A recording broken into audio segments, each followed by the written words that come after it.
Let's follow Elsie and her family through the All-American Hall of Fame. I've got something that'll warm your innards real good. Borden's Dutch chocolate. I'm always thirsty for good Borden's milk. And I can tell you why. For over a century, Borden was a name every American family knew. From school lunches to grocery shelves, its milk and the cheerful face of Elsie the Cow was everywhere. But today, most people remember the mascot, not the company behind her. So, what happened?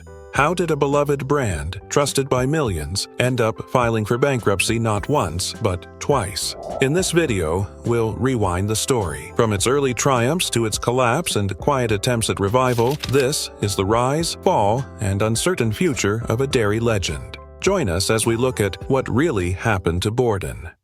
To understand Borden Dairy, we need to meet the man behind the name. Gale Borden wasn't a farmer. He was a thinker, a builder, a dreamer. He had tons of ideas. Some worked, most didn't. But oh boy, he never stopped trying. He was born in New York in 1801 and moved to Indiana as a boy. Later, he headed to Texas, chasing better health and new horizons. He worked as a land surveyor. He even co-founded a newspaper. But what made him special was his mind. Always buzzing, always tinkering. One of his first big ideas? A food item called the meat biscuit. Sound delicious? Well, maybe not. He boiled beef stock, mixed it with flour, and dried it into a compact little hockey puck of nutrition.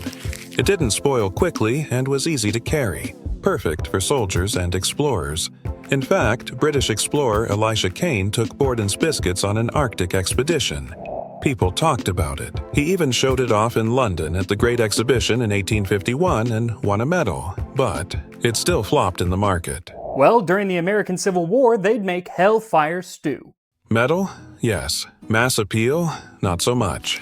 On his trip back from London, Borden saw something that changed his life. People on the ship were drinking spoiled milk. Some got very sick. Tragically, some children died. Borden was shaken.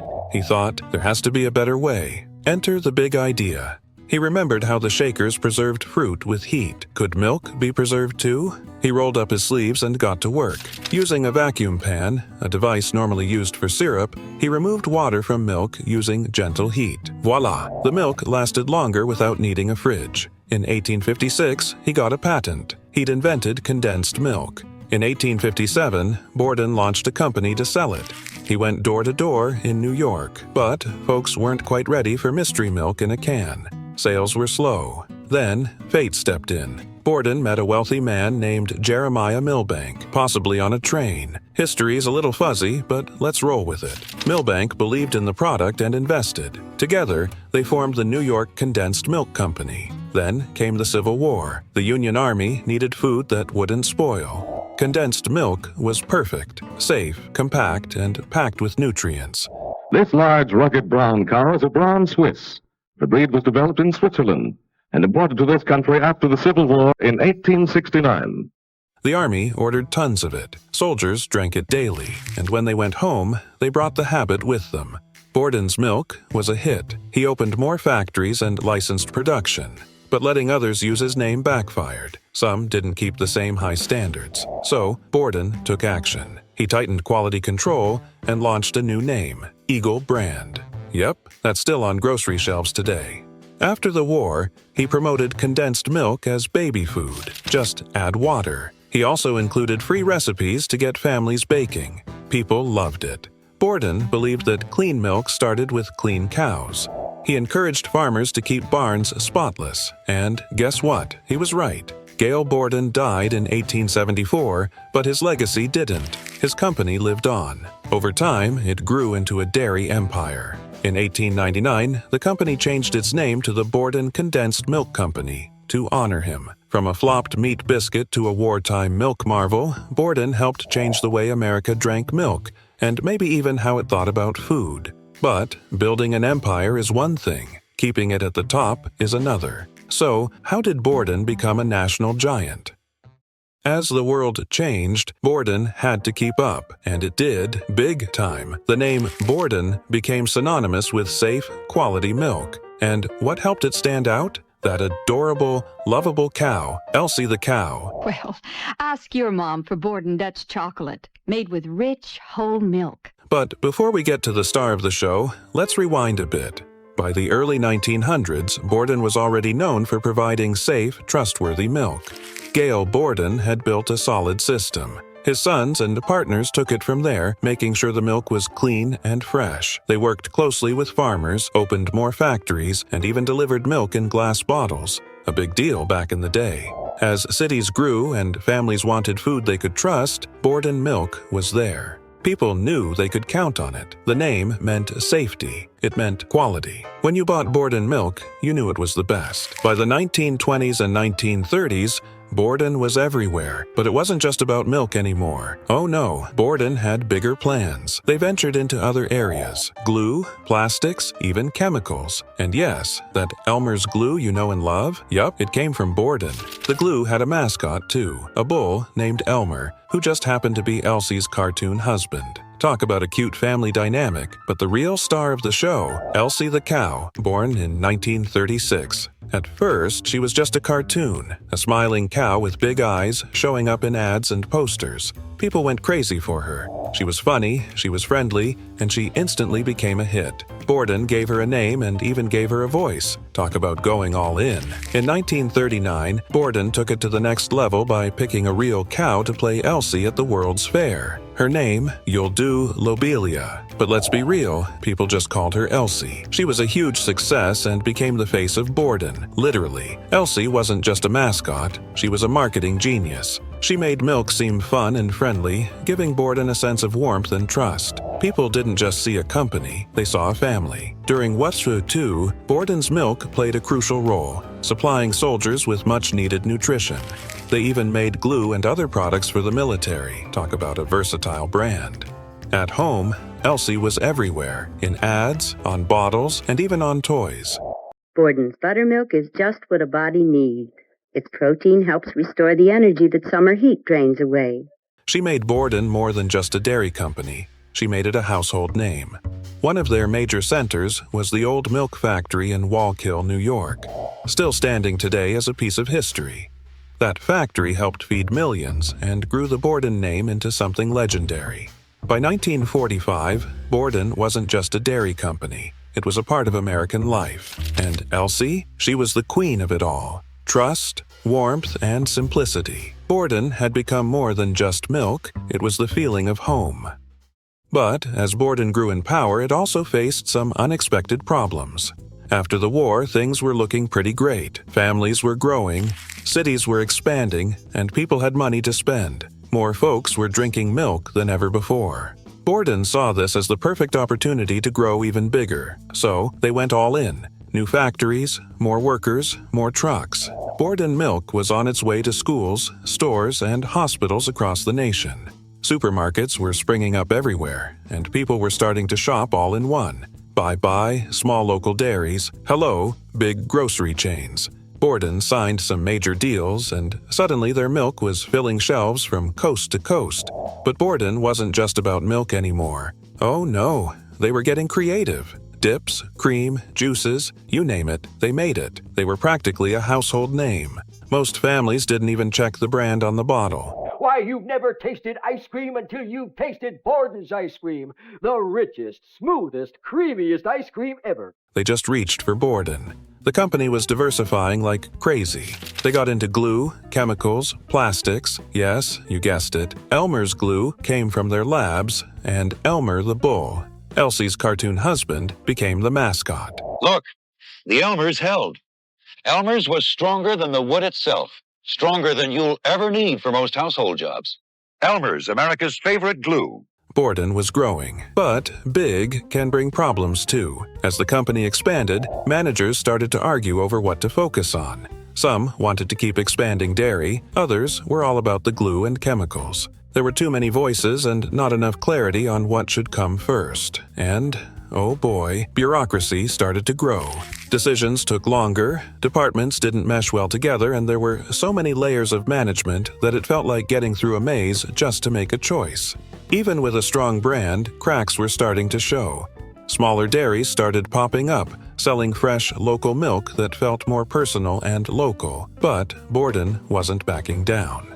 They opened more stores, more factories, and kept believing that bigger is better. And for a while it worked. Borden hit its peak. with glass bottles of milk everywhere and a fleet of trucks running day and night. But even as things looked good on the surface, trouble was brewing. Milk sales began to slow in some areas, new diet trends started emerging, and customers started asking for different types of dairy. Internally, Borden was getting tense. Some plants were facing problems, and the glue, chemical side of the business was booming while dairy started feeling stuck. By the end of the 1970s, Borden was still a major player, but it wasn't as sharp as it once was. The same post-war boom that helped Borden grow also made it harder to keep things under control. Bigger isn't always better, especially when things get a little too big. Declining profits, changing tastes, and corporate shakeups. It all came to a head. Just how bad did things get?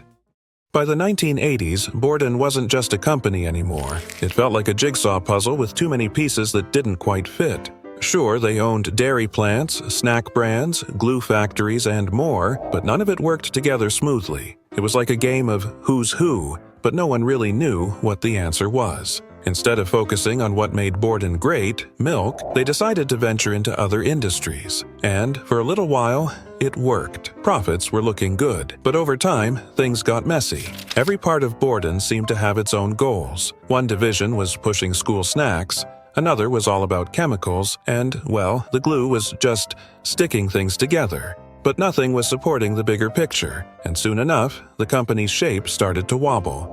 The leadership at Borden seemed to change its mind more than a chameleon at a costume party. One year, they were all about glue. The next year, it was cheese. Light line slices give you the mellow flavor of processed American cheese, but only half the calories. And consumers started noticing. The brand wasn't as clear anymore. It was a bit like trying to figure out what your favorite song is after it keeps changing the tune halfway through. Behind the scenes, costs were piling up. Borden was running too many plants, some of which weren't even making money, but no one wanted to shut them down. After all, who wants to be the one to make the tough calls? And while all this was going on, the world around Borden was changing too. New technology was transforming how companies operated. But Borden, they were holding on to the past. They stuck to their old ways while others zoomed ahead. Oops! Meanwhile, store brands were getting stronger, offering cheaper milk that tasted pretty much the same. Borden had to fight for space on the shelves, and people started wondering if it was worth paying extra for the Borden label. Then came 1995, when a big shakeup hit. Borden was sold to a private equity firm called KKR. The company was officially off the stock market, and the new owners tried to do some damage control. They shut down some slow divisions, sold off other parts of the business, and tried to make Borden leaner and meaner. But by then, it was like trying to put a deflated balloon back to its original shape. Some of Borden's products were still strong, but the company itself had lost its sparkle. Elsie the Cow was still around, but she wasn't the household name she once was. New ads didn't seem to work. Younger generations didn't really know her story anymore, and the magic of Borden was starting to slip away. By the end of the 1990s, Borden had faded into the background. The factories were fewer, the brand was quieter, and the dairy world had long since moved forward without them. By the early 2000s, milk wasn't the rock star it used to be. People were looking for something new, something cooler, and suddenly, non-dairy milk options like almond, soy, oat, and even pea milk were the new kids on the block. They seemed healthier, fresher, and less processed. Some folks even thought dairy was just too, well, dairy. Plus, who could resist that creamy goodness of oat milk? As plant-based milk exploded in popularity, Borden's dairy sales started to sink faster than a cow in quicksand. Stores began giving more shelf space to these trendy alternatives, and before long, Borden was playing catch-up. Then, in 2001, the company hit a massive bump in the road. It filed for bankruptcy, a serious blow to a brand that had once been at the top of the milk game. Borden's vast empire, spread out in too many directions, couldn't keep up with the changing market. The company sold off some of its non-dairy divisions, including Elmer's Glue. And while the glue business soared, you can thank Elmer the Bull for that, the heart of Borden, the milk, kept shrinking. Meanwhile, Elmer's Glue became a household staple. The bright white bottle with its orange cap stayed firmly on store shelves. Oh, Elmer's Glue All. That's my Elmer's picture right there. Handsome, isn't he? And so is the plastic squeeze bottle. Even after Borden's name was erased from the label. It was like Elmer was the only one still holding it together while Borden Milk slipped away. But Borden wasn't giving up yet. The company struggled to keep its dairy business alive, but fewer stores carried the brand and trucks weren't running in as many cities. Some plants shut down while others were sold off.